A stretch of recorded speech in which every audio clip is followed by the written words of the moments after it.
और एलएसी पर कड़ाके की सर्दी में भी चीन को मिलेगा अब करारा जवाब, मुंहतोड़ जवाब दिया जाएगा। एलएसी पर जवानों के रहने के लिए विशेष इंतजाम कर दिए गए।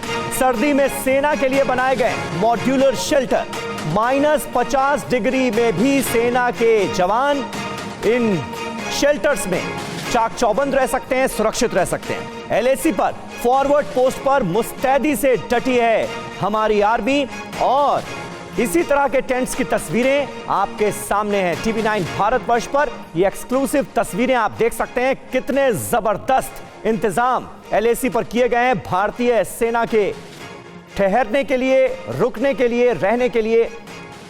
जो इंतजाम किए गए हैं वो आपके सामने है और इस बात की पुख्ता तैयारी कर ली गई है कि अगर -50 डिग्री तक भी यहां टेंपरेचर चला जाए तो भी हिंदुस्तान के रणबांकुरों को कोई दिक्कत ना हो।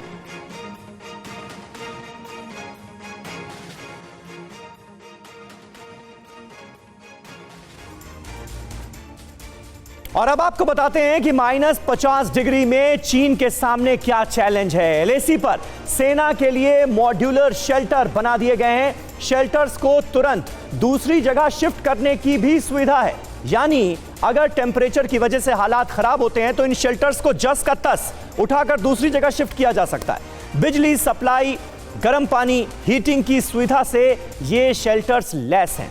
-50 डिग्री के तापमान में भी यहां पर हमारे सैनिक, हमारे जवान बहुत सुरक्षित रह सकते हैं, उनको कोई परेशानी नहीं होगी, दिक्कत नहीं होगी। 11,000 इसी तरह के मॉड्यूलर शेल्टर अमेरिका से खास तौर पर मंगवाए गए।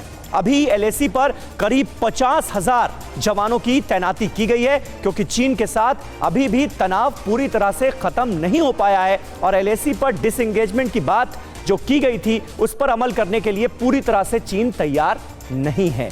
तो ये स्थिति जो है और ये जो तैयारियां हैं ये जरूरी हैं। फिक्र आपकी, सोमवार से शुक्रवार रात 9 बजे सिर्फ टीवी 9 भारतवर्ष पर।